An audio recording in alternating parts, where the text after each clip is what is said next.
This is what happens when Occupy DC does anything.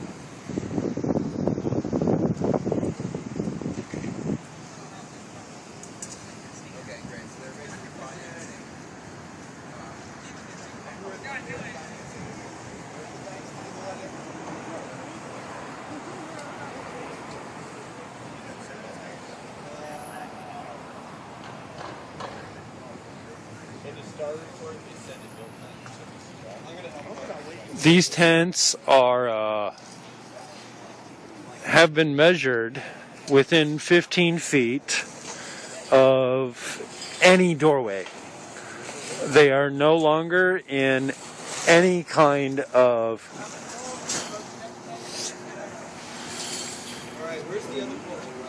direct action against the general public.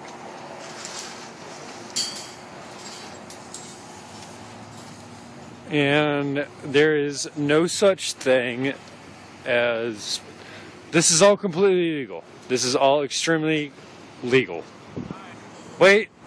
1, 2, 3, 4, 5. We've got 5 cops. Turn around and walk this way.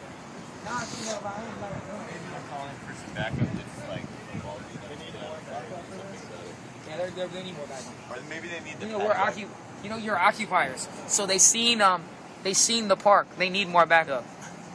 Okay. Excuse me, sir.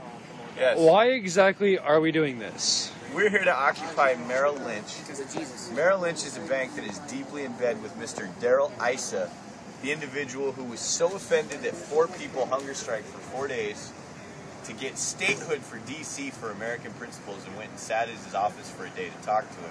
He was so offended that the next day he wrote a letter demanding to know why Occupy had been allowed to stay at McPherson. Darrell Lynch has moved more than $1 billion in transactions. Darrell Issa through Merrill Lynch.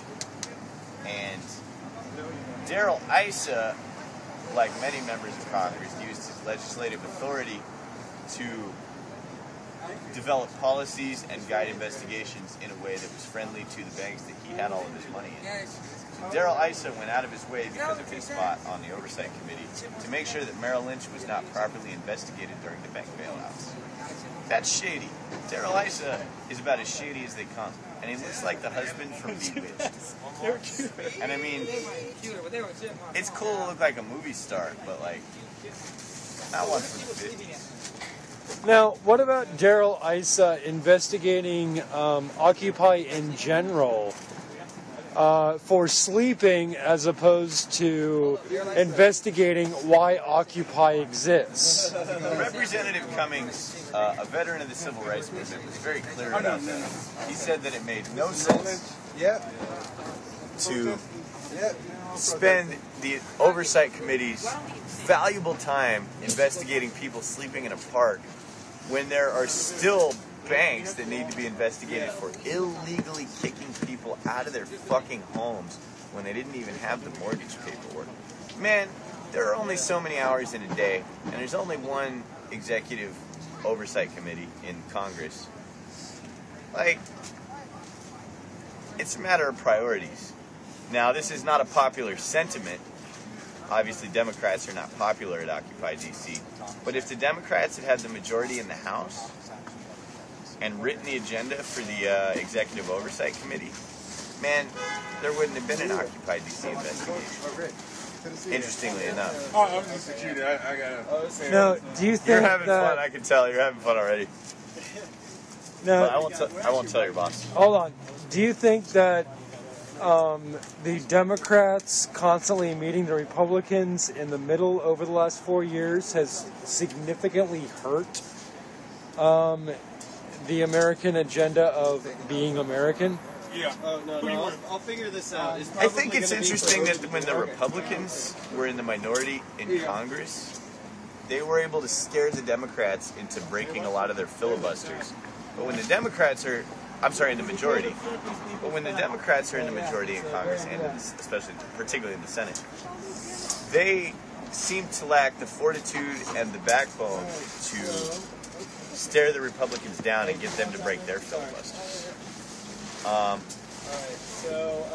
I think the Democrats have done a real disservice to America, not only by compromising with Republicans, but by compromising with industry so much over the last 4 years. I understand we live in the post-Citizens United environment, and all the representatives know that they're going to need millions and millions of dollars to get reelected. Obama particularly said he's going to need $1 billion to get reelected. This is the reason I feel that for the last 3 years, industry has been allowed more input in the legislative process than at any time I can remember in my life.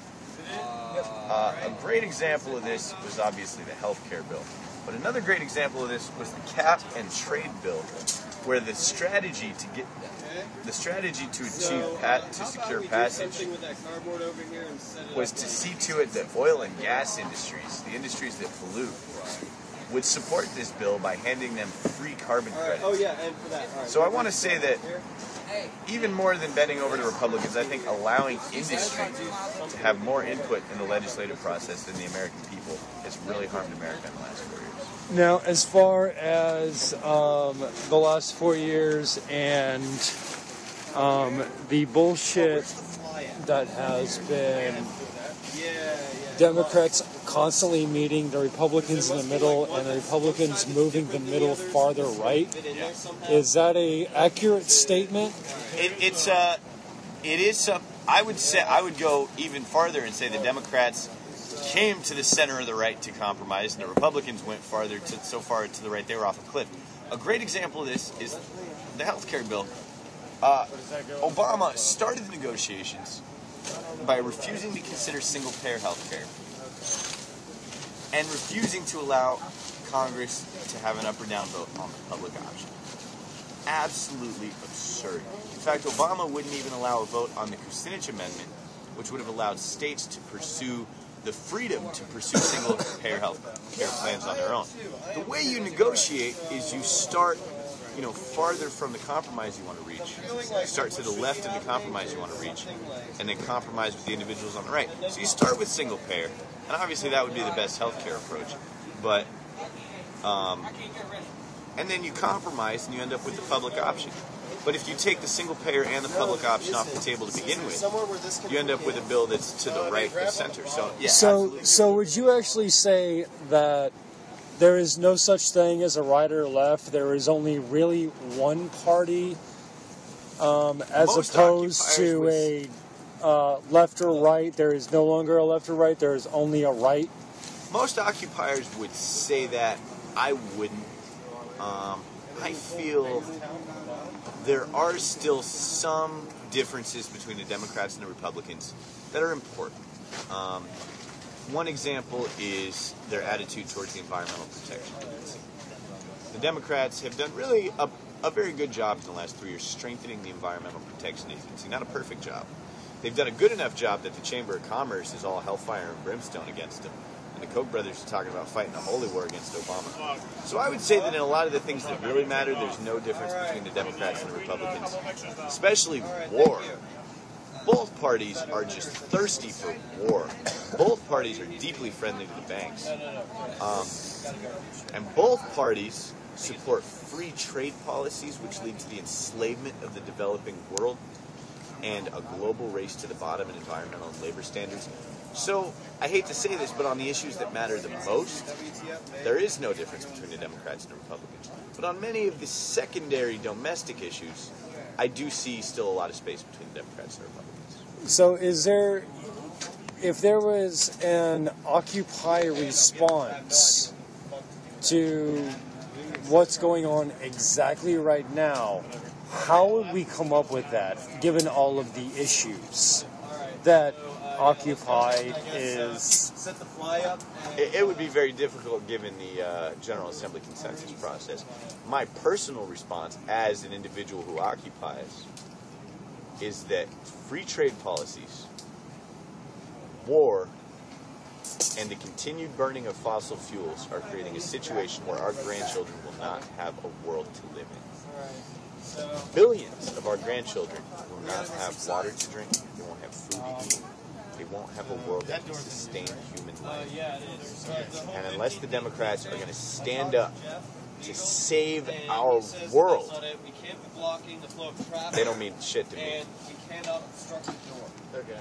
So I'll turn this one right here. If you would just give me your name and consent to broadcast this, I'd greatly appreciate it. Actually, this one, Or a name. This one a Yeah. little bit, Yeah, so let me- it Brian. should be clear prior stuff. 25.